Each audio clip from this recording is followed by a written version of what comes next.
ultimate goal is concerned, I think none of us need have any apprehensions.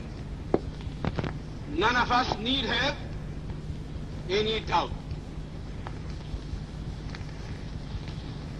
But my fear, which I must express clearly, is this. Our difficulty, as I said, is not about the ultimate future. Our difficulty is how to make the heterogeneous mass that we have today take a decision in common and march in a cooperative way on that road which is bound to lead us to unity. Our difficulty is not with regard to the ultimate. Our difficulty is with regard to the beginning. Mr. Chairman, therefore, I should have thought that in order to make a start, in order to induce every party, every section in this country, it would be an act of greatest statesmanship for the majority party even to make a concession to the prejudices of people who are not prepared to march together. And it is for that I propose to make this appeal. Let us leave aside slogans. Let us leave aside words which frighten people. Let us even make concession to the prejudices of our opponents.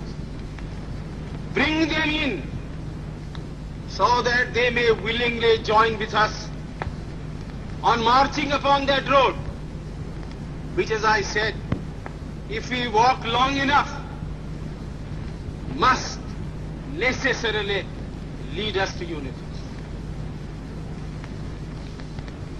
And if I, therefore, from this place, support Dr. Jaikar's amendment, it is because I want all of us to realize that whether we are right or wrong, whether the position that we take is consonance with our legal rights, whether that accords with the statement of May 16th or December 16th, leave all that aside. This is too big a question to be reduced to the position of mere legality. It is not a legal question. I say leave aside all these considerations and make some attempt whereby those who are not prepared to come will come. Let us make it possible for them to come. That is my opinion. In the course of the debate that took place, there were two questions which were raised and which struck me so well that I took the trouble of taking them down on a note paper. The one question was, it was asked, I think, by my friend, the Prime Minister of Bihar, who spoke yesterday in this assembly. He said, how can this resolution prevent the League from coming into the Constituent Assembly?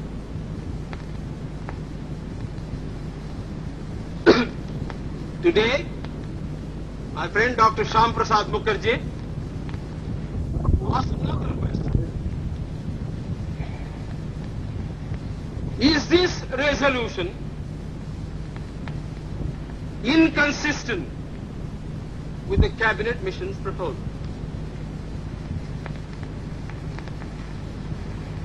Now, sir, I think they were very important questions. And they I think, ought to be answered.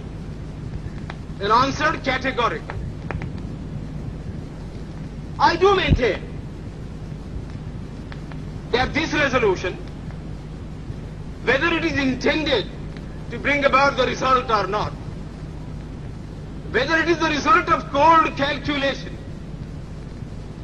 or whether it is a mere matter of accident, is bound to have the result of keeping the Muslim League out.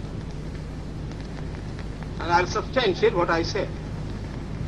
Sir, I invite your attention to paragraph 3 in the resolution, which I think is very significant and very important.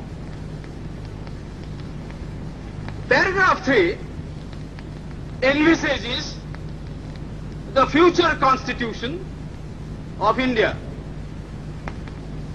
I do not know what is the intention of the mover of the resolution, but I take it that it is a sort of, after this resolution is passed, it will act as a sort of a directive to the Constituent Assembly to frame the Constitution in terms of paragraph 3 of the resolution. What does paragraph 3 speak of? Paragraph 3 says that in this country there shall be two different sets of polity. One at the bottom, the autonomous provinces or the state, or such other areas as care to join a united India. These autonomous units will have full powers. They will have also residuary powers. At the top and over the provincial units, there will be a union government having certain subjects for legislation, for execution and for administration. So as I read this part of the resolution, I do not find any reference to the idea of grouping an intermediary structure between the union on the one hand and the provinces on the other. Now, reading this paragraph in the light of the cabinet mission's statement, or reading it even in the light of the resolution passed, having said that we do not want a strong center, and having accepted that there must be or should be an intermediate polity, a sub-federation between the union government and the provinces, I like to know why there is no reference in paragraph 3 to the idea of grouping. I quite understand that the Congress Party, the Muslim League and His Majesty's government is not ad idem on the interpretation of that particular idea about grouping. But I always thought, and I will be prepared to stand corrected if it's shown that I am wrong, that at least it was agreed by the Congress Party that if the provinces who are to be within the different groups consent to form a union or a sub-federation, the Congress would have no objection to that proposal.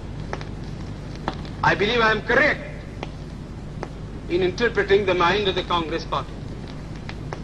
So the question that I ask is this: why did not the mover of this resolution make reference to the idea of having a union of the provinces or a group of provinces on the terms on which he and his party was prepared to accept?